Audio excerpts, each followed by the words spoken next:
Hi, and welcome to another episode of Policy Square, an initiative of Primus Partners in Business World. Today, we are very happy to welcome Dr. Sasmit Patra to our program. Dr. Patra is a second-time member of Parliament from Odisha, from Biju Janata Dal. He's also a professor, he's been in the corporate sector, and he is extremely passionate about an area that we want to talk about today, which is about women empowerment. Dr. Patra, thank you so much for joining us today on Policy Square. It's an initiative of Business World and Primus Partners. Let me just start by, I was very amazed when you filed your nomination for Rajya Sabha. You said one of your biggest focus areas is going to be women empowerment. Rarely do you see a member of parliament talk about women empowerment as the core issue. What made you plan for women empowerment as a core issue? Firstly, thank you so much for giving me this opportunity and inviting me to Policy Square and for this interaction. Women's empowerment, in my view, has one of the most key elements of national growth. See, 50% of the nation goes without saying is comprising of women. The bigger concern is that in the last 70 years and 75 years of that, we have been an independent nation. What is and how are we actually looking at taking women forward? A lot of work has happened over the last 2 decades. I won't deny that. But I look at women's empowerment in three different dimensions: political, economic, and social. When we talk about political dimension, we talk about reservations. Now, reservations in terms of Panchayati Raj institutions have happened. The state of Odisha, where I come from, initially, when Shri Biju Patnaik ji was the chief minister, he had introduced 33% reservation for women in the Panchayati Raj institutions. It was increased to 50% by current Chief Minister and our leader, Shri Naveen Patnaik ji. Similarly, other states also have taken the initiatives and done that. But is it enough? That's one. Two, the demand for 33% reservation for women in parliament and state assemblies. Despite many decades of discussions, having it passed in a very gusty Rajya Sabha, and today it's still hanging fire in the Lok Sabha. And that is a demand that has always been raised over a period of time. Our party has raised, several other parties have also spoken, but it has not really happened. Unless we actually strengthen political empowerment, can we actually have women in the mainstream of decision making? Second is the economic empowerment. We talk about political empowerment. What about economic empowerment? And that is why when I look at Odisha again as an example, I look at Mission Shakti, where about 6 lakh women self-help groups, 70 lakh women who are part with the women self-help group movements are today, through a very minimal nominal interest rate, are taking soft loans from the government in microcredit and are today able to expand their livelihood and have disposable income added to their family. And the third is the social. When you have political empowerment, you have economic empowerment, you will have social empowerment. Because they will be the decision makers, they will be the people who will start deciding things for their family. The problem is our society has been a very feudal society and then a very patriarchal society. And in that society, the matriarchy, though in some societies have been there, largely it has not been seen. So that is what I feel that we should be able to take care of and be able to build going forward. No, absolutely. I think you very well explained all the three dimensions. If I can pick up the economic first, the government, or rather India, has this plan about 5 trillion economy and going forward. And yet, if you see in the last few years, the women participation ratio has actually dropped, and therefore, I think, as they say, good politics is good economics, and good economics is good politics. How do we increase the women participation ratio? Because that's really important, not just for empowerment, but for economic growth. Women's participation, in my personal view, can only be increased, A, when there is a mindset change within the family, where they do not see women as probably people who need to stay within the threshold of the family or the household, which has been the traditional thought process in many regions within the country. I won't say all, but many. Second, we have to also create enabling work environments. And I'm not talking about the white-collared environment. I'm talking about the blue-collared environment, to be able to skill them. Unless we are skilling women, unless we are providing them the right skills, unless we are ensuring that this percentage of the workforce, we will bring about gender parity by actually infusing women into the workforce, it will not happen. It will not be an organic process. There has to be something very inorganic about it. There have to be initiatives made. There have to be policy interventions. That needs to be also legislations of required, which would lead to this mindset change, which would also lead to an enabling work environment for the women in the workforce, which is still not happening. And it's, see, everywhere we find there is a glass ceiling. In the best of consultancies, you will find a glass ceiling. In the best of parliaments, you'll find glass ceilings. In the best of organizations, you'll find glass ceilings. Though the intentions may be right in the organization that yes, women should also go up in the ladder, but you will find that glass ceilings are an ever-present reality today in any organization that you see. And it's very rare to find organizations which would really say, okay, there's not a glass ceiling at all. So this, and why is this? It's not because there is something right and wrong about it. It's because of how over the decades and the centuries, society as a whole has looked at women. So you're so right when you talk about society and mindset change. And if I can just share with you, we obviously hired a number of women. In fact, as an organization, we have more women in our organization than men. And when we were interviewing, etc., there was one interesting thing that used to keep coming very regularly, and that's probably a matter of legislation. For women, they often say they have life beyond work. And in a situation where the organization, and especially blue collar or white collar, do not have the support system, they would often choose family over work. And therefore, how do we legislate wherein not just for the white collar who can still perhaps afford, but for the most women in the workplace, the organizations provide an environment that they can take care of the family and yet continue to work. And I don't think it can just come from corporate actions or voluntary. I think legislation is perhaps required. I agree with you. There are policy initiatives that are being done in order to ensure that. Let's say daycare centers for women who bring their children and infants to work, A. B, when you have education, many times, women, when they come to work, they come very early maybe, or they come slightly later and they drop their children. What happens? How do the children get back home? When they have infants, when they have toddlers and they need to be taken care of, do we have enough daycare centers and crèches? I think these are, like, for example, in the Industrial Disputes Act or the Factories Act, you find that there are welfare measures that are actually provided for in the Factories Act.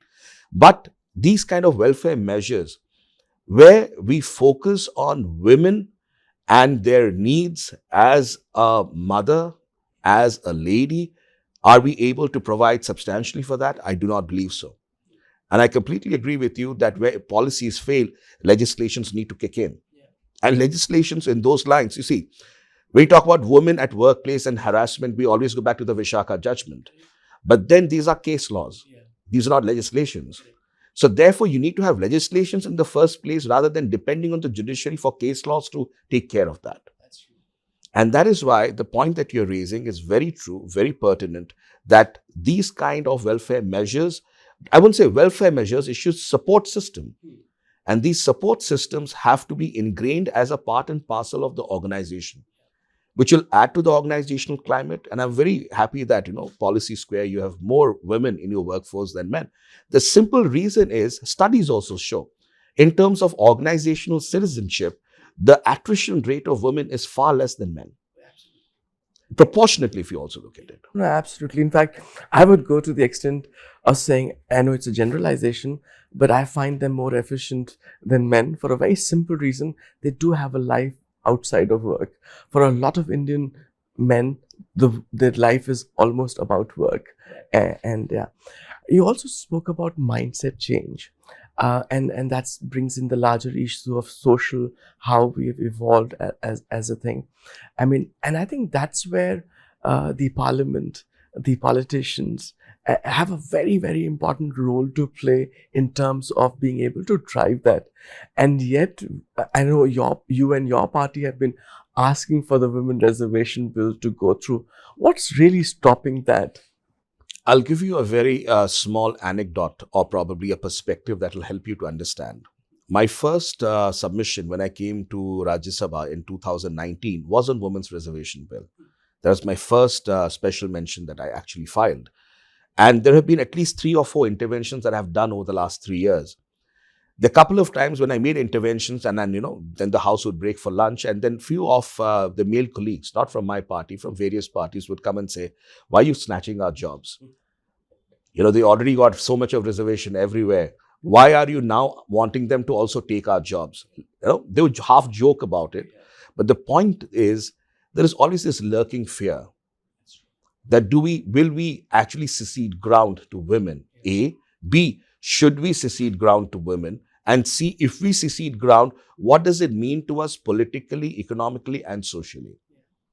Many men, I personally find, is very surprising, are petrified of thinking that probably their wives or the women who are there at their house at different relationship levels would one day become more assertive, would one day start asserting themselves that this is right, this is wrong. We are living in a society that till date we have not been able to criminalize marital rape. Yeah, that's true.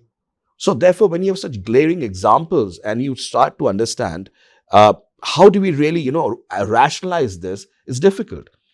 In my last private members bill, I got about 5 minutes to introduce my private members bill for discussion. And that private member bill, it's probably on YouTube, I was talking about amending the IPC on 3 different counts. And one count was in terms of decriminalizing suicides with a caveat, because suicide to me is a mental health issue. And to have a sweeping generalization and call it that it is a crime is also to discount the mental health factor. The second one was about sedition. That's a different aspect. The third aspect that I was criminalizing marital rape. Now, the counterpoint by men or men folk is, okay, what happens in the bedroom, you don't know, I don't know. So a lot of men will fall prey to their wives by their wives actually talking about it and victimizing them. So that's true for any crime. Absolutely. Dowry, that can also be abused. Harassment at workplace, that is also being abused. So if you look at every specific crime and you say that this can be used against me, yes, so can be anything. That's true. That's why when pendulum swings, it has to swing before it comes back to the middle, right? We have to. There'll always be aberrations. Yeah. I do not discount. But because there is a fear of aberrations, you don't do something right, is also not the right step. Absolutely. In fact, when you were talking about this, I remember in the last International Women's Day, there was something that I'd actually put out. And I said that on Women's Empowerment Day, I wish more men are empowered to treat women as equal. Wonderful. I do believe, and that's exactly what I took away when you said that, it's a mindset where men need to understand this more than women. And I think that's really the issue. I've always felt if you are a strong man, you would love an empowered woman. Absolutely. And if you're a weak man, you would want a servile woman. Absolutely. Yeah, right. Absolutely. There's something else which I'll talk to you later. But coming back, you mentioned about Mission Shakti in Odisha. That's really a program where your state took an initiative. How has it moved, and is there certain learnings that we can have for at the national level? I would say Mission Shakti is actually an inspiration. And I'll tell you why. It's not because it's coming from my state of Odisha and run by my leader, Shri Naveen Patnaik ji. In the year 2002, Naveen Babu came to power in 2000. In 2002, one of his primary focus was, how do we empower women in our state of Odisha? That they become the change agents. This adage that the hand that rocks the cradle rules the world has been around for, decades or centuries. I don't know when it started. But the fact is, do we truly believe in it and what we do? That's how Mission Shakti came about. Mission Shakti's idea was that women's empowerment through political process is there, through Panchayati Raj institutions and all that. The bigger issue is, unless you economically empower a woman, then she would not be able to take more strong decisions. When a woman of the house, a wife, a mother comes in and says, okay, this is my contribution to the family kitty, you do this for the family, her stature socially within the family transforms. People look at her differently. That's how the mindset in our nation works. So Mission Shakti's idea was to economically empower women. And that is how the state government decided to provide them funds, microcredit, at a very nominal interest of only 1%. And then help them set up through this microcredit livelihood support systems, which could be from village-based industries like agarbatti to food items, pickles, papads, etc. So much so that today the state government has assured within the budget 5,000 crores of funds only for purchase of materials from Mission Shakti. So there's a complete buyback agreement. It is also being handheld through various exhibitions, various things, so much so that today Mission Shakti has more than 6 lakh women self-help groups. 70 lakh women in a state of 4.3 crore people are today part of Mission Shakti. I'll give a very small, interesting incident. Way back in 2017, in fact, I was campaigning for the Panchayat elections for the party, and I was in a very remote corner, and there was not a lot of halabulla around. So just walking down the village, it was an afternoon.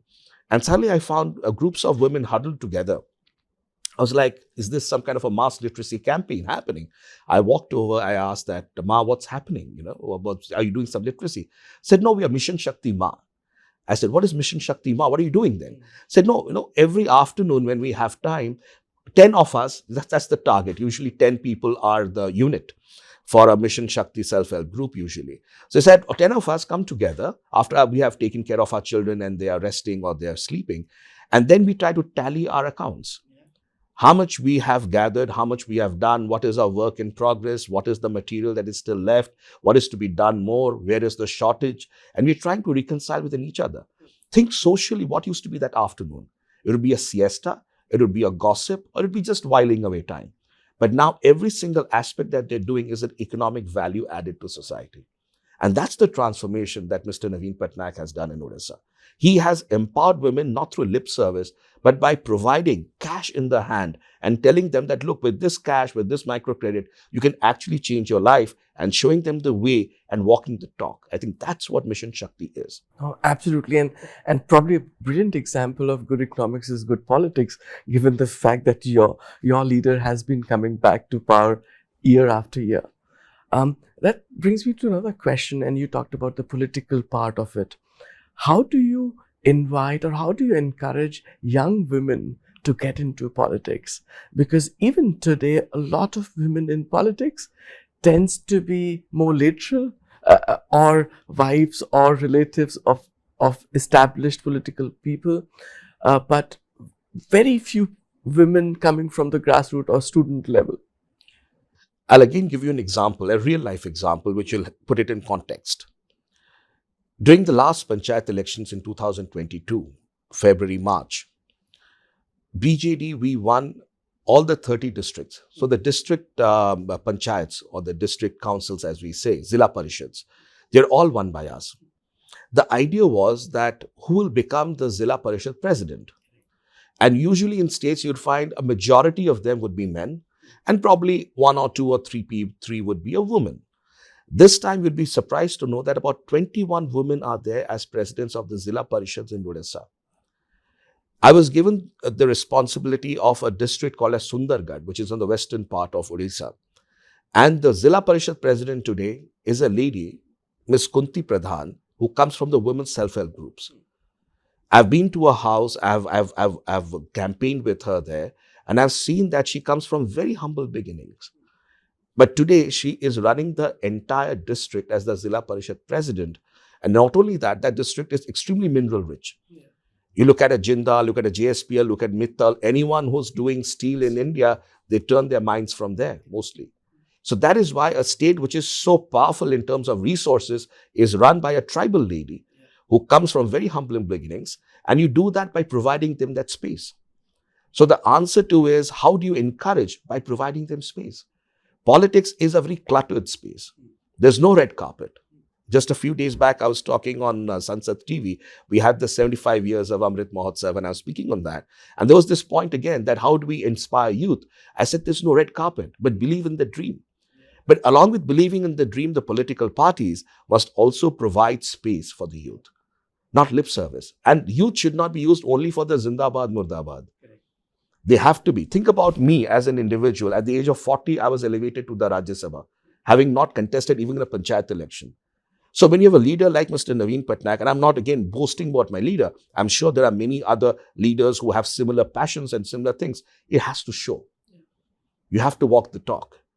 Today you find in Rajya Sabha, the average age of BJD is probably about 50. Well, the average age, or probably less, because I'm 43, there are 3 colleagues of mine who are less than 47. And we are 9 of us together. So this actually goes to show, if you walk the talk, you'll actually be able to make a difference. Oh, absolutely. I mean, I think just to come to the end of the conversation, I think there's just two or three very, very important points from my perspective that you made. And I think the one that you said the last, it's the leadership. Eventually, we need leadership to recognize that and drive the change that we want in our society. And to that extent, what you are doing in your individual capacity, what your state has done, and hopefully what we will see nationally would really bring India to what we want in 100 years, to be a developed nation. Because as somebody said, you cannot be a developed nation if you do not have women empowered, you don't have the best healthcare, and you don't have the best education. You can never be a developed country. Dr. Patra, thank you so much for being today with us on Policy Square. Thank you so much for giving me the time and this opportunity. It was lovely speaking to you on Policy Square. Thank you.